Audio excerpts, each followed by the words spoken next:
Welcome to another segment of the BYU Management Society's Learn from Professional initiative. Our goal is to provide career insights and guidance to young adults. So today we have the opportunity to learn from a seasoned business owner in the carpet industry, installation industry. Curtis Anderson is the owner of Precision Carpet Fitters LLC. He started installing commercial carpets in 1991. After he graduated from Snow College in 1995, he began to lead a crew for Garner and Associates.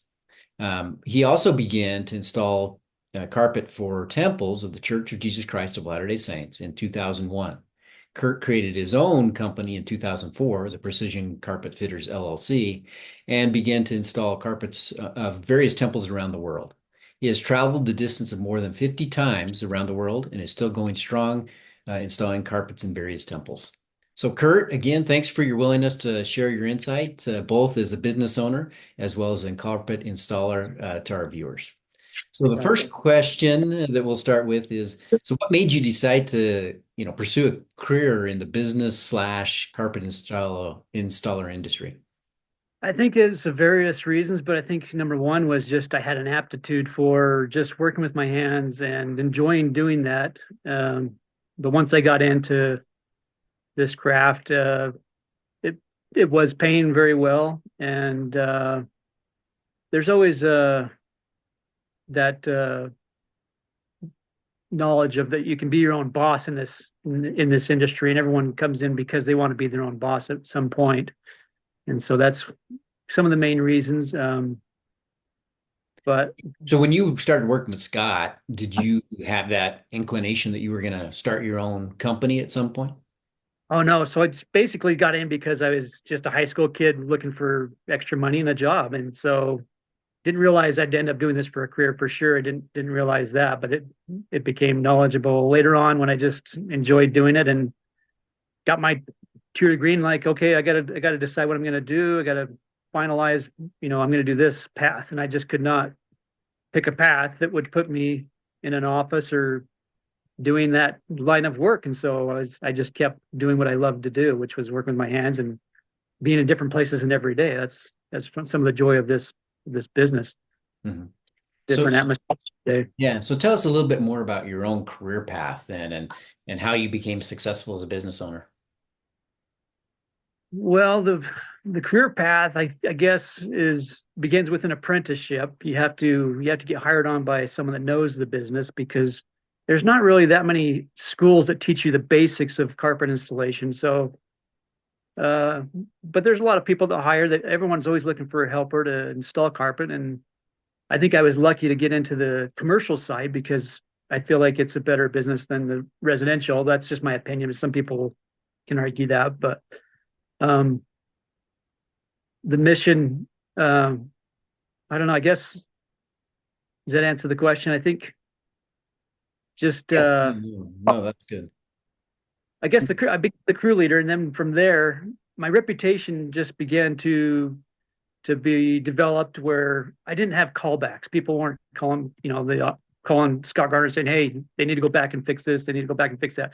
Never had callbacks, and that's the number one reason that you get a reputation is you don't get callbacks. You don't have to go back and fix your mistakes. You have a detailed eye. You know the details, and you check things before you leave the job. You make sure everything's perfect, and that's where your reputation comes from. But it is reputation based on how successful you can be in this business. Hmm. Make sure you get Based, it done right the first time. yeah, getting it done right, getting it done fast, getting it done right, and getting it done just perfectly with a happy client. Hmm. So what was the best career advice that someone ever gave you? Oh, I guess there's a few things I remember when you asked that question. Number one would be that, well, just learn your job and the person above you. That's number one. Um, Probably, let's see, the difference between an apprentice and a seasoned professional journeyman is that the journeyman knows how to fix his mistakes. And the last one would be, it doesn't matter what you choose as a career, just so long as you become the best at what you've chosen. You can do anything, be successful at anything you try, just as long as you decide that you want to be the best at it. Mhm. Yeah, and I like that second one you said there, right? It's like, hey, it's not that the journeyman's gonna not gonna make mistakes, right? It's Yeah, he knows how to fix his mistakes before he leaves the job, right? He's not leaving the job and getting the call back. He's learned how to, okay, I gotta fix this and I'm gonna fix it and then we'll be good to go. that applies to life as well if you think about it. But it Yeah. is very insane, yeah. Yeah. You're not gonna go through life without making mistakes. You just gotta say, okay, Just own them up and fix it and go from there. yes, become better. Yeah. Yeah. I like that a lot. So how did you decide to start your own company then? You worked for Scott for a little while and then you decided to start your own company. Just basically you realize that you're doing all the work and yet you're paying this big chunk of percent to the company for him basically just to drop the carpet off and to haul away the scrap. He was going to the dump and just the basics of what I needed done. It's kind of assistance help, but then people realize that it's me doing the work and that I'm the guy, I'm the motor behind the machine, and so they do approach me, and that's how I actually got out. Is someone approached me that wanted to make me their main guy and to break off and to work together and team up with this new company that was getting into doing temples. They were bringing in this other mill, Bentley, into the temple business, and so they wanted me to be the guy. I'd already done a few temples and had a reputation built from a different company, and so this company found out, and they, like I say, reputation. They knew my reputation and was willing to join up with me to make this work together. And we've been together since. Me Mhm. and Resource Commercial Flooring is the one that we still have this great relationship with. Yeah. And so they're the meal, they're the ones that provide the carpet and you're the one that gets it installed. Most everyone that sells carpet they subcontract the labor out. Mhm. It's very rarely that you see them in house. Maybe like an RC Wheelie or somebody might have an in house, but most places they subcontract all the labor out for installation of carpet. Yeah, Mhm. And so you have that relationship with them. So, and so okay. with them in that relationship and went with that. So, so has your career been like a steady upward climb, or has there been some bumps in the road, some obstacles that you've gone through? Uh, there's not. I guess there are obstacles that you deal with. You deal, I think, more people than me, but you deal with the physical strain on your body. And for me, I've just been able to maintain um, my health level where I just keep going and feel good. But other people that I've had employed with me, they will have the sore knees or the sore back, and um, but the market it's a little volatile as far as like carpet sales. Like the end of the year, some places just don't. Um, there's not as many sales. The budgets kind of get run out, and so when it gets to that point, you have to have other options of what you're going to do to fill the gap, so you're constantly busy all year. But there's not, I don't know, the obstacles. What else is there? So what I'm hearing is it's kind of more of a planning, right? You got to plan for the downtimes, right? That you've got it covered. You've got enough cash reserves that you're going to be able to cover that. Yeah, That you're going to have a backup installation plan, et cetera, to kind of ride through those valleys in the production cycle. yeah. The one thing I've always maintained is my relationship with other companies. I do work for not just this commercial flooring temples, but I have a relationship with maybe five other companies. And if I'm slower, they all know that I'm the guy to get the job done, and I can call them, any of them, and they'll say, "Yeah, hey, they'll put the word out, hey, Curt's available," and I instantly, like the next day, I have work. Mhm. So to keep busy, you want to maintain really good relationships with not just one vendor, but other vendors. In case the one is slower, you can go to another source for your Mhm. work. And I have work with five different vendors. Okay. That keeps me busy all the time.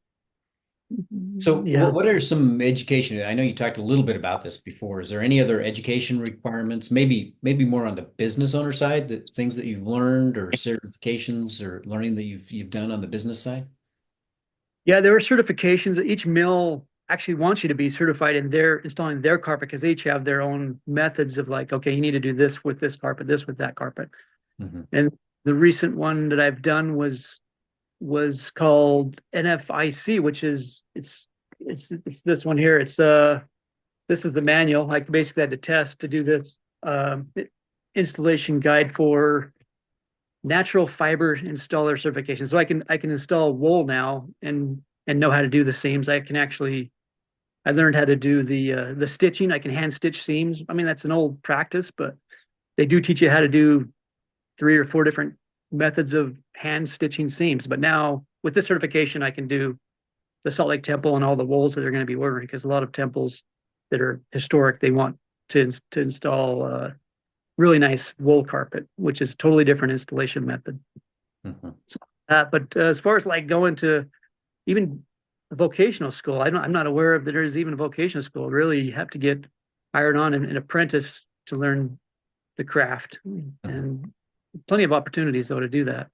So to pass this certification, you're just getting the guidebook that they print out and say, okay, read the guidebook, understand the guidebook, and take the test. Well, you take the book, but then they come to you. They came to Salt Lake City, and you had to take the test. But they also did hands-on training, so you had to pass their method of installation before you could get their certificate. Yeah, it was like 4 days of actually installation. Hmm. So they So had a they had to actually show you, you had to show them that you could knit this, or, I want to say knit, but you want to pull these carpets together and tie them together, et cetera, under their method. yeah, they had a difficult, like it was a stairs, a triangle. You had to do a border up it, bring it in perfectly. I mean, the test was kind of hard. It was hands-on. You had to have this installed correctly and perfectly. And I nailed it, of course. But Of course. it was a good learning experience for me. I love to learn more, and this was an opportunity to learn about the wool carpets, which is a totally different high-end carpet that can pay more when you install it. Yeah. Mhm. Yeah, a little different than probably my house, right? Is what you're saying. Residential is totally different as well. That's another venue, another way you can learn. You have to learn how to do residential as well. Commercial, residential, wool. There's Mhm. so many different flooring. I mean, basically, I'm a flooring installer, not just a carpet installer, because I do resilient floor. You need to learn how to do hard surfaces. The glue down LVT, the vinyls. The vinyls are really popular right now. All the hotels, they're all doing resilient floors. So to learn that is important. Then you also, if there's a job that comes up and someone has hard surface and carpet, and you say, well, I only do carpet, they'll be like, okay, we'll get someone else. So you need to know more than just one thing, and you have to learn to do more than one thing well as well to Mhm. be successful. Yeah. Okay. So what do you consider the most important rewards and challenges of being a carpet installer slash business owner?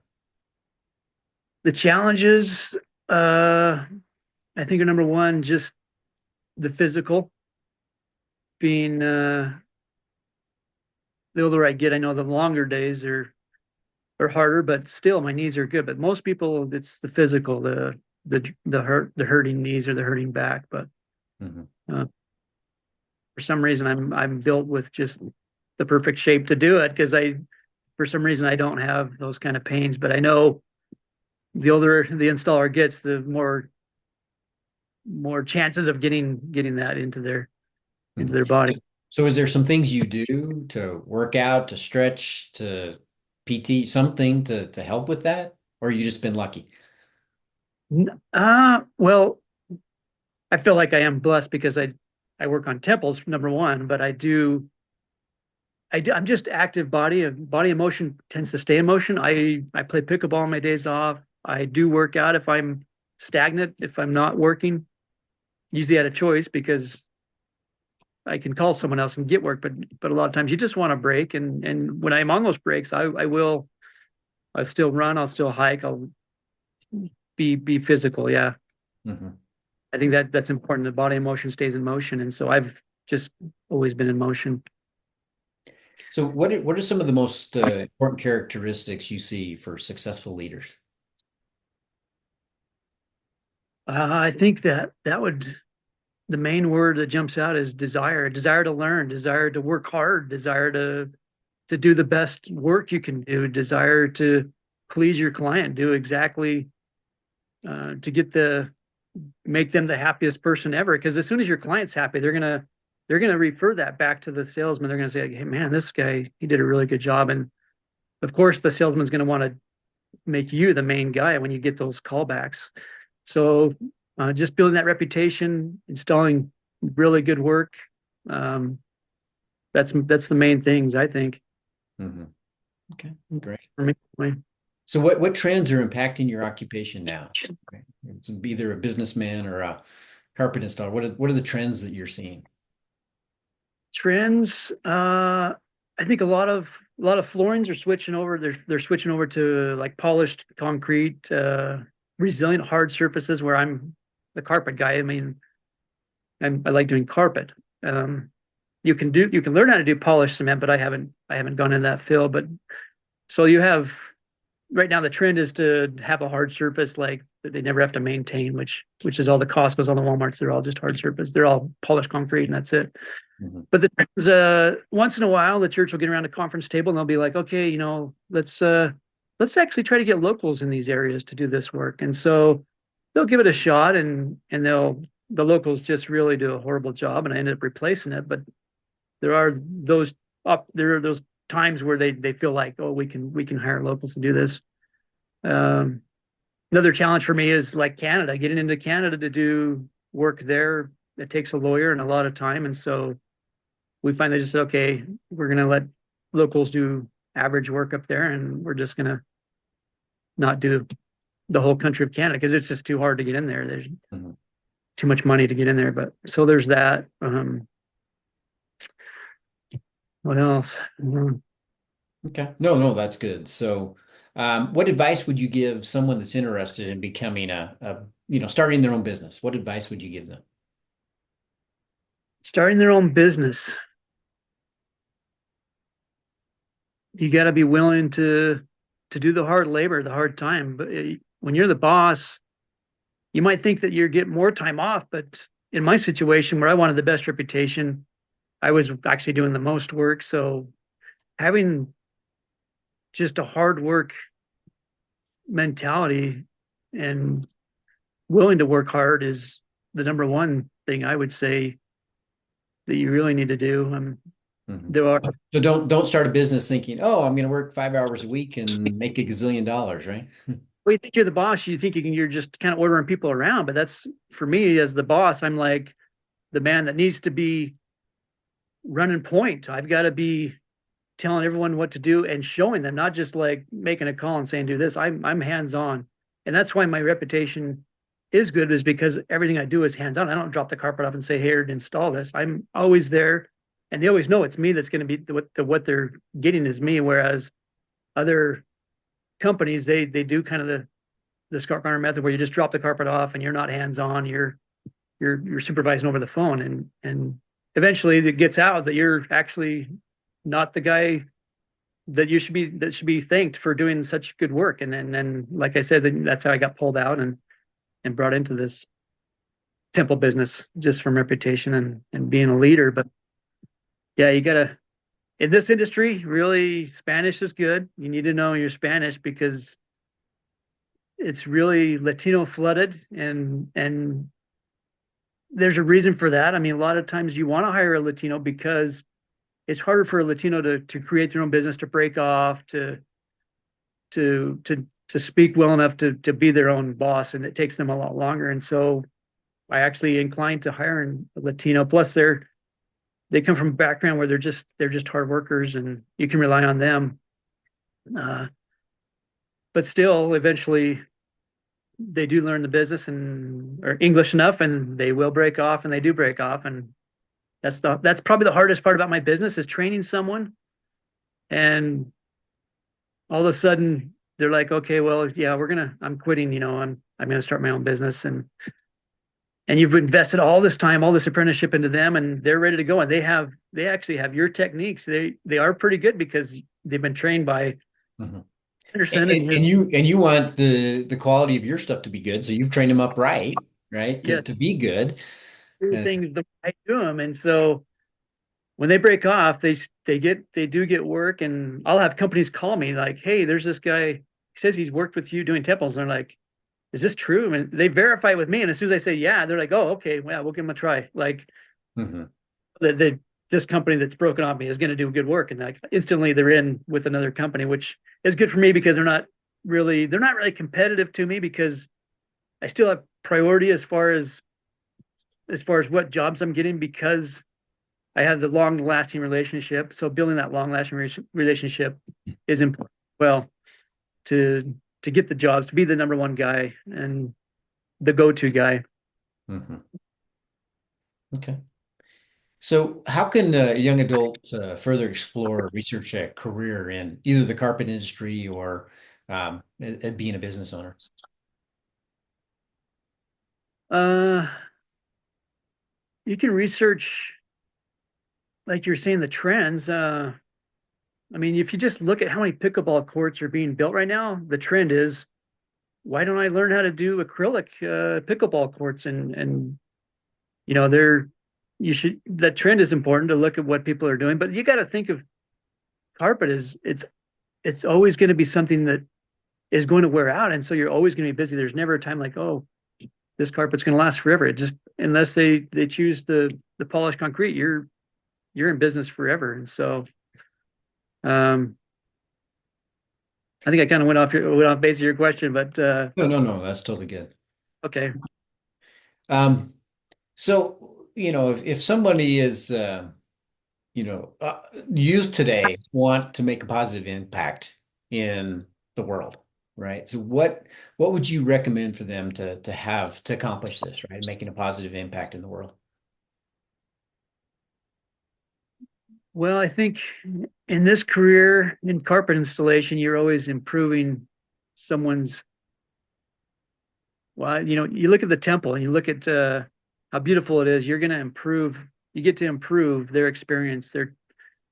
By beautifying their temple to a beautiful degree and to I mean all these temples have beautiful amazing patterns, but you have to match them all. You have to get them all perfect, but people do notice. They do notice that the carpet has looked good and that it's made a positive influence on their day and their experience in the temple. So it's awesome to have that um, opportunity to do so and to have people say, hey, I was just walking on your work, looked great, it was awesome. People do notice. They do notice the carpet, and some of those patterns are really hard, especially the wool carpets. They're really hard, but people do notice that it makes it a beautiful environment to work in.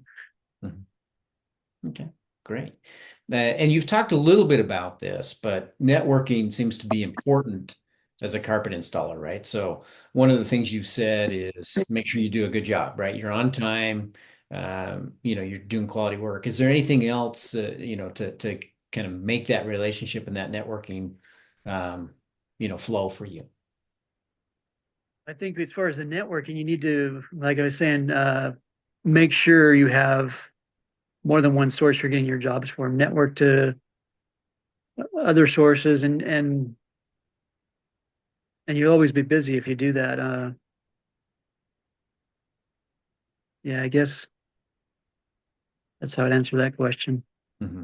Yeah, because it seems like you're going to have some of your employees go off and start their own competition, for lack of a better term, right? So if you've got all your eggs in one basket and all of a sudden they're gone, you're going to be in a little bit of a hurt. But if you've got five or six and they take one, you still got four or five left. So, um, Yeah, that's yeah, true. Yeah, okay, exactly. okay. So, is there any other career advice that you'd like to give to young adult? Career advice. I guess that's a generality, huh? That's not just carpet. That's yeah. Yeah, that's general. That's just So, yeah. so like business, right? Is there some business, things that you've learned over the years, or anything, just career advice in general? What do you've mentioned some of them, right? Working hard, being diligent, making sure you do the best job you can, et cetera. Is there some of those type of career advice that you also would like to share? I'd nail again that working hard, but I think it's not just working hard. I think you need to find balance. You need to when I do a temple, I'll work really hard. I'll work probably 12-hour days, but I will do that so that I can play hard as well. So you got to find a balance in life, and you got to work hard, but then have the reward of playing hard. And when I'm doing temples and out of the country, I'll do the work really, really hard, but then I'll also play really hard and get to go see waterfalls or castles or whatever I'm seeing. Just enjoy life that way. But you can't just work hard, work hard, work hard. You have to have a balance, and Mhm. I find that balance very well. I do find a balance and do both extremes very hard and very enjoyable things. Yeah. So you mentioned that, right? Being able to see castles or waterfalls, etc. So what if you'd say what's the top one or two places that you've been where you've done a temple somewhere and then you've had that extra couple of days to go see something? What's the top couple that you've been to? That's I'd probably say I'd say Rome. Hmm. Just Rome has so much to see, and it's the whole complex is amazing. It has I did like four different buildings. I did the church, I did the visitor center, I did the patron housing and the temple, and then of course had time to see Rome and the Vatican and all the beauty of that. But I think also the nature extremes where like New Zealand was awesome, or I love Tahiti. Tahiti, you can go. We went over to Moorea and saw the island, different islands there. Swam with the sharks. So yeah, I like history. I like foods. I like nature. I kind of find somewhere in those three you can always find somewhere awesome to see in any place you go in the world, which is awesome to do and awesome to have that experience to do. Yeah. Hmm. Yeah, so you've talked a little bit about the nature with New Zealand, the history and stuff with Italy. What about Yeah. food? If you take Italy out for food, where else have you enjoyed, and what have you enjoyed as far as food go? What's your top one or two places where you've had food? Food, I think you gotta look at which genre you're in. If you're in the taco genre, then Mexico is my favorite for tacos and Hispanic food. Puebla has these tacos called tacos árabe. They're just amazing tacos. Um, Veracruz has tacos cochinita. It's a sweet pork. I mean, but then if I go to Korea, that's my favorite Asian food. You're probably Japan because you're a Japanese guy, but Korea to me is the best Asian food. I love the spiciness and the so many different flavors of there. So Korea is one of those favorite foods. Italy, the pizza. Paris, the crepes, the pastries. What Yeah. else? Yeah, The good French pastry is where it's at, man. That's Yeah, there's pastry places near the temple there, and every day we get our box of pastries, and that was our energy to do the job. Yeah. yeah. Well, Yep. thanks, Kurt. We appreciate the time that you've taken today to offer career building advices to the young adults interested in creating their own business, right? Or being a carpet installer. Yeah. To wrap this video up, we'd like to remind our viewers that they can either reach out on their own to a seasoned professional or schedule an informational interview through one of their coaches. If you want to talk through us, you can go to the website. It's also helpful to look at the website, and there's a video there about informational interviews that you can look at and gain some insights there. So we appreciate again your time, Kurt, today, and we'll end. Thanks. You bet. Thank you.